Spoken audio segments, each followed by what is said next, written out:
It should be no secret, but to the people who have maybe just found my channel, or they haven't been watching for very long, I'm autistic. I've been diagnosed with ASD since the age of 11, and I am an advocate for those who have autism. I've gone into lengths on this channel about praising the good aspects of autism, and how it's not all doom and gloom, like how the media can portray it sometimes. But the problem with autism is that it's a double-edged sword. While the good times can be the best times, the bad times can be the worst. Which leads me on to today's topic. This is one that I am extremely passionate about, and I'm sure that my autistic viewers and fans can understand it as well. Misconceptions and misinformation. Oh boy, we all know about this one, don't we? So I'm just going to get straight to the point. Today's video is going to be talking about 5 misconceptions about autism that you may have heard from the media, from word of mouth, or just online, I'm not sure. And these things are not true in the slightest. Now listen, if you believed any of these misconceptions, please don't be ashamed. The whole point of these kind of videos are to try and help people understand the condition a little better. Because I know autism definitely has its nuances, and I know it could be quite a difficult topic to try and wrap your head around and understand properly. So again, please don't be ashamed if you thought any of these were true before. But let's get into them with misconception number 1. All people who suffer with autism are maths geniuses, or they're just incredibly intelligent. Now this one you may have seen in shows like The Good Doctor, or I guess in The Predator as well. But everybody, this is not true. Because I believe what they're saying about them being super intelligent is kind of misdirected. As you guys may have heard, autistic people have something what is called a special interest. A topic about something that they take a load of interest in, they can really hone in on, and they're extremely passionate about. Take me for example, I'm very good with writing, anime, and horror. It's something I'm extremely passionate about, and those are what you would consider to be my special interests. And listen, I have no shame to admit, I'm not the best with maths. Or math, I guess, if you're American. Maths lost me the second they started adding in letters, I'll be honest. So no, the whole thing of us being super intelligent or geniuses who can solve tons of equations in their head immediately is not true in the slightest. In reality, we just have special interests that we take a lot of time to invest ourselves into. Misconception number 2. Autistic people can't make friends. Believe it or not, this is actually a thing that I've heard people say and talk about before. But as you could probably guess, this is not true. Now I understand where they're coming from. Autistic people can really struggle with making friends. They can really struggle with social situations, as I'm sure many of my viewers have experienced. But this doesn't mean that we don't want to make friends, or that we are incapable of making friends. The correct wording should be, autistic people can struggle with making friends. That's the correct wording I would use. But no, just flat out saying that we can't make friends, or we're incapable of doing so, or we don't want friends, is not true. Of course there are some people who like to keep to themselves, but that's not really an autistic thing, it's more a personality thing. And we're only talking about autism misconceptions here today. Misconception number 3. Autistic people are either highly intelligent people who are rude, or are people who can't do anything by themselves, they can't talk, and all they do is just thrash about, or scream, or be very loud in public.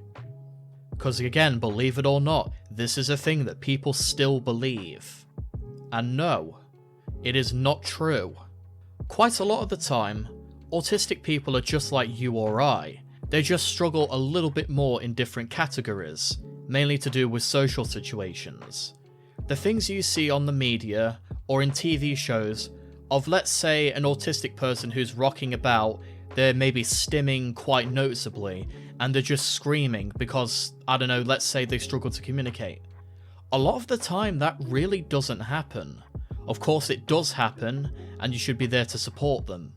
But it's not just either you're intelligent, you're a maths genius, or you're a person who needs help with everyday tasks. A lot of the time, autistic people are just kind of somewhere in the middle, where they have their own struggles, but at the same time, they also have a lot of good things going for them too. So I want you all to remember that. Autistic people aren't always the biggest extremes.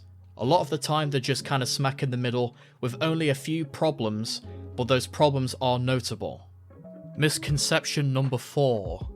Autistic people lack empathy or feelings. Now this is a really big one because this really irks me. This isn't true. Now look, I'll be the first to admit, I can be rather blunt when it comes to saying things. I'll be the first to admit that yeah, maybe I have been a bit rude at times. But I feel emotions, and I imagine a lot of autistic people here also feel emotions. But more importantly, they can realise and understand when they've hurt somebody or they've made somebody upset. And that's the same with me. It's a feeling that lingers within me, it stays with me, and it rings in my head constantly. Even if it's something like a mild inconvenience, I'll always think back to what could I have done to try and prevent it? Why didn't I do something right? It's honestly a massive thing for me that I always think about whenever I do things wrong. I like to think that sometimes I overthink things.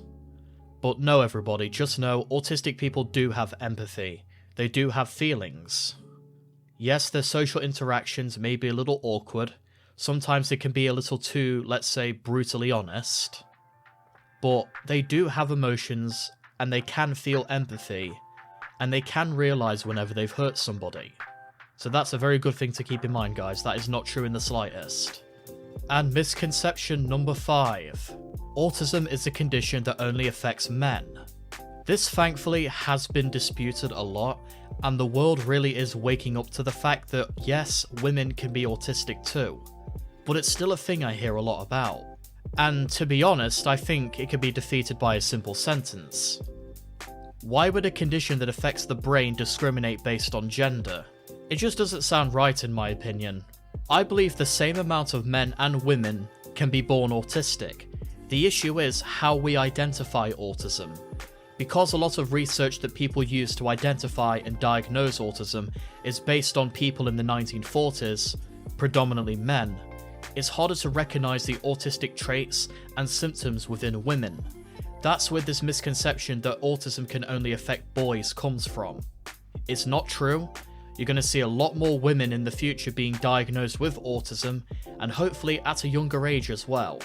So I know this is common sense to a lot of people, thankfully, nowadays, but it still exists, and it's not true.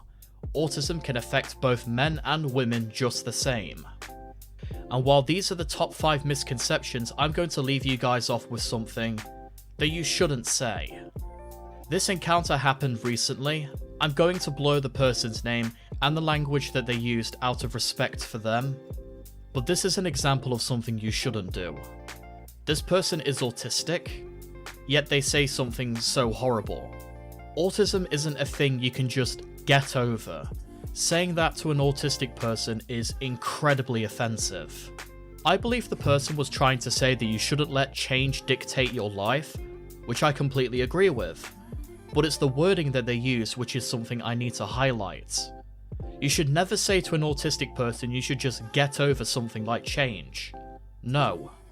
Instead, you should help them get through change. Remember guys, it's like the nursery rhyme. You can't go over it, you can't go under it, you have to go through it. You get people who don't understand autism, and that's fine. It actually serves as motivation for me to continue to learn more about autism, so I can help people understand it better in the future. So these were the top 5 misconceptions about autism. I really hope you guys enjoyed this video, and I hope you learned something about it too.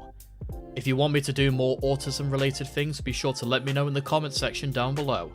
I'll see you all in the next video. Take care, my darks.